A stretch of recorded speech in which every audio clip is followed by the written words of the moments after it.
30th of March 25, and this is an incredible, groundbreaking interview. Douglas Carswell has given New Culture Forum. There's a title of it, and it's just incredible. And I actually heard him just a week ago. Maybe got a book out at the moment or something, but he's really telling how he feels as, and I think it's definitely worth a listen on the big issue, on the main issue, because on the main issue, where I like to say it's going to be a utopia. In all other walks of life, where I like to consider possible outcomes, but on this, we're only like to say it's a utopia. It's going to be a utopia, really. And Keir Starmer will shake your hands, he won't chill you or anything. But Douglas Carswell seems to be pushing the pen even further than anyone, pushing the agenda even further than anyone has that I've seen. And he's even used the word remigration. Yeah, and he's even done an article for the Daily Telegraph, which they put in their paper. So this is quite incredible when you think, like 6 months ago, Keir Starmer was looking people up for tweets. People that, my impression is, are probably traditional Labour voters from the area where they were arrested or whatever. Whereas he called them the Boston Far people. The night after that happened, there was lots of places where people were there with pink and yellow banners, and apparently they were Boston, I think. And I don't know if they all worked for councils or trade unions. Yeah, but anyway, so yeah, and after all that happened last August, Nigel Farage was asked, I think on GB News, does he think there's a chance he'll be arrested? And Nigel Farage said yes, and now he's a leader of the party who are ahead of everyone else in the polls, including Labour. So that's what the leader of the current main party thought 6 months ago. That's the kind of Britain we're living in. So for Douglas Carswell to say all this, and I remember him when he was in UKIP. Now I don't remember him saying things like this, but then the climate, you couldn't really say things like this. But he says he's changed his mind. That's the main thing. So that's what's really driven him onto this. And now what he's saying is definitely worth a listen if you're interested in possible outcomes. Because the opposite spectrum of utopia is anarchy. So really, at the moment we're all voting as if we're going to be a utopia. So we're all voting Labour, even the Tories. If you think there's a chance it's going to be anarchy, then you need to vote for them. People who are worried about women's rights, it's not for me to say you need to vote for them now.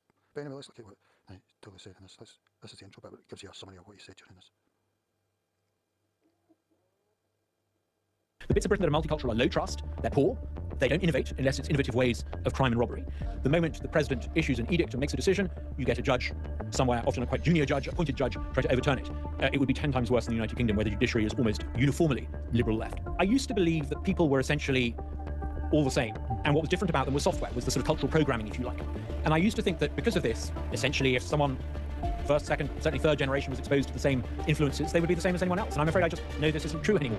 Look at the propensity towards violence and towards criminality amongst second generation migrants living in Denmark. Non-Western people, with the exception of East Asians, are almost all negative over the course of their life. In other words, they drain more from the public purse in the Netherlands than they ever contribute. It is possible for the British state to take passports and citizenship off people, even people born in the UK. Just because someone is born in a stable, it doesn't make them a horse. And just because someone is born in Britain, it doesn't make them British. Certainly not if they support Hamas, cheer for Sharia law.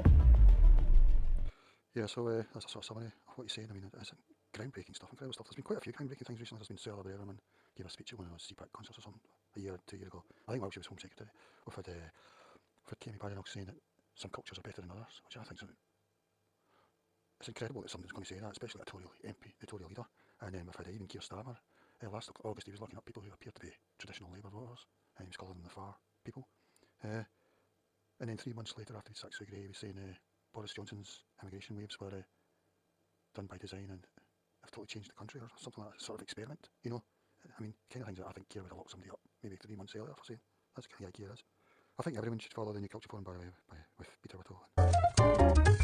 Hello and welcome to the show this week. I'm Peter Whittle. Now, most recently in the Daily Telegraph, there was a proposal put forward for the saving, no less, of Britain, a 9-point proposal, and it was written by Douglas Carswell. Now, you might remember Douglas was a member of Parliament here in Britain from 2005 to 2017. He was a member of Parliament of Harris, and then perhaps more famously for Clacton. He was elected, in fact, in the by-election for UKIP, and then indeed was re-elected at the general election. He's now based in Mississippi, where he is President and Chief Executive Officer of the Mississippi Policy Centre.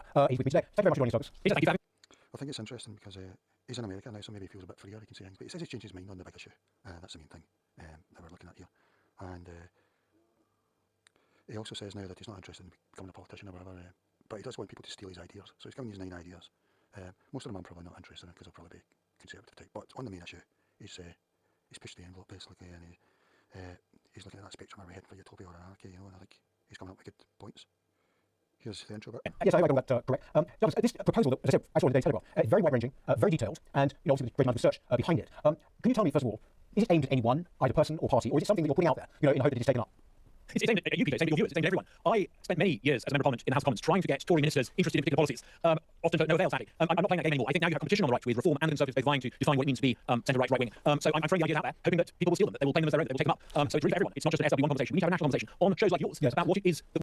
See, this is my point really. I think we need something like the Swiss electoral system. The system doesn't work. We should be voting on issues, bills, points. So you can agree with somebody on one thing, and then you'll vote another way or another. And we saw this with Brexit, where the Tories were split. Some of them wanted Brexit, a lot of them didn't. So yeah, that's my point really. So it's better. I mean, he must be with a think tank now, so they get paid to give ideas, whereas I'm giving you all this for free, you know.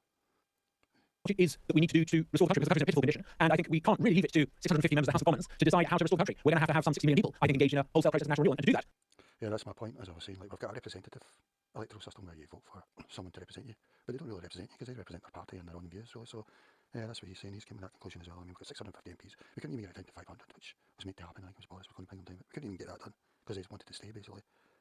Yeah, we just need to scrap this first past the post and the representative thing, or the representative things that we have much minor role. We really need this direct democracy as much as possible, like quarterly referendums and stuff like they have in Switzerland. Yeah, this is interesting. See proposals underneath it. We're going to go through some of those. I just want to ask you though, Douglas, you've been in Mississippi now since 2021, is that right? That's right, yeah.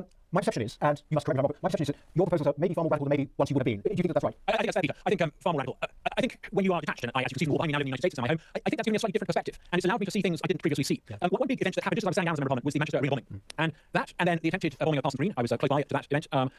Those events slightly changed my mind about not just multiculturalism, but the ability of the British state to be honest with us about the consequences of large-scale Muslim immigration. So a combination of you may say I was by reality, a combination of that, of the House of Commons, plus being in a different country, there's actually rolled well, and looking back across at the old country. Yeah, I mean, I can't believe that we've had those things, and it's not really changed our voting patterns. You know? Plus being in a different country, there's actually rolled well, and looking back across at the old country, across the Atlantic, it's made me realise that actually we need some far-reaching change. We need some far-reaching change because I couldn't see this when I was in British politics, but essentially the country has been run by the same kind of people since 1997. Now, when I was a Conservative MP, I would have taken issue with that. When I joined UKIP, I would have taken a fierce issue with that. I would have said, no, feudal D is totally different from feudal dumb. But if we all know feudal D and feudal dumb are essentially the same pair of clowns. And that is the problem with the country. Since 1997, I begin in Milestone by putting this out. Since 1997, we've basically been run by Blairite governments. Obviously, only Blair himself has been Prime Minister for 10 of the 28 years that have elapsed since then. In fact, we've even had non-Labour governments in office since then. They've all, whether it's Blair or Brown or Cameron or Sunak, they've all basically been Blairite. That is to say, they all share the same fundamentally centre-leftist assumptions about society and about government, about the need to pass power to so-called experts, about the infallibility of experts. Tony Blair did this on a lot. Yeah, that's an interesting point, because they've given away things to quangos, which are meant to be wise experts, but they're all done in a sort of wolkish or whatever, or even the Office of Statistics or whatever. They keep getting it wrong, but it doesn't seem to matter.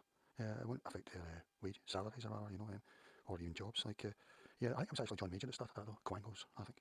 Did this on a large scale. Boris Johnson did this on a large scale. They all believe in government by experts. They all believe that our rights are universal and handed to us by charters. They all believe in the rule of law becoming the rule I mean, I believe in the sort of idea of quangos, but it hasn't seemed to have worked it the way I would have hoped. of lawyers. And because they all have the same belief that human nature is universal, that Eric Frank become an Englishman, which is palpable nonsense, they all end up believing that if you're a shortage of people, you just import more of them. They believe in the fallacies, the polite fictions of human interchangeability and cultural universality. And it's nonsense. It's a catastrophic way of running a country. And I felt I needed, now that I could see this, I felt I needed to speak out about it. Yes. No, please excuse.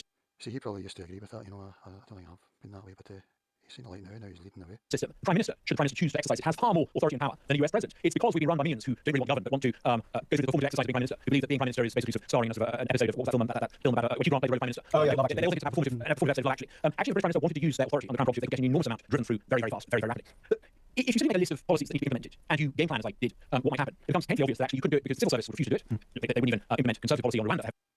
Yeah, so he starts to mention this, yeah. I mean, yeah, the Prime Minister probably has power. Even like the European Court of Human Rights, you could probably just ignore when they say things, you know. But nowadays it's actually British judges that are making the crazy decisions. You're hearing about like somebody can't be removed because their son likes chicken burgers or whatever, you know, that sort of thing.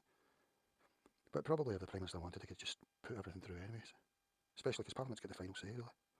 I think this is an excellent point about mainstream media, news agencies. I mean, I would do the same. I would just ignore them now, really. But that's Bank of people who are essentially, they are the gatekeepers of, against any form of change, particularly the radical change you are talking about. How does one handle that? How do you deal with that? You're so right, Peter. Journalists in the mainstream media have this narcissistic self-image that they are truth seekers who speak truth in power. They're not. They're actually proxies and enablers of a rotten system. What they do is they write propaganda pieces in return for privileged access. And it's remarkable how morally corrupt the mainstream media is. Think of it as the sort of Happy Newman media, legacy media, the lazy analysis media. And yeah, they would have hysterics if you tried to do any of this. But I think the really interesting thing, Peter, is that increasingly they don't matter. Yes. In America, Donald Trump faced almost uniform hostility from the established mainstream broadcast media. And that's why he went on Patrick Bet David. That's why Elon Musk goes on Joe Rogan. Because if you go on those long-form shows, American version of the George show, it's possible to have an intelligent conversation where you address the nitty-gritty of an issue without having lazy human questions thrown at you. And once conservative reformers are able to do that, they begin to win people over. I think we're going to see something happen, and it's starting to happen already in the UK. If I was in charge of reform or the Conservative Party's media strategy, I would advise shadow ministers and spokespeople to pretty much ignore the Today programme. I wouldn't return calls to the Times newspaper, centrist bad nonsense. I would completely ignore Channel 4. Number one, who watches those shows? Number two, when was the last time anyone on any of those media outlets ever asked a question designed to solicit information rather than make a snide gotcha point? And so I would appear on things like your show, Peter. And this is not pie in the sky anymore. Actually, I think a lot of podcasters are starting to get bigger audiences than established broadcasters. So I think you can swim with the tide here. Largely ignore just bad media. Speak directly to the country.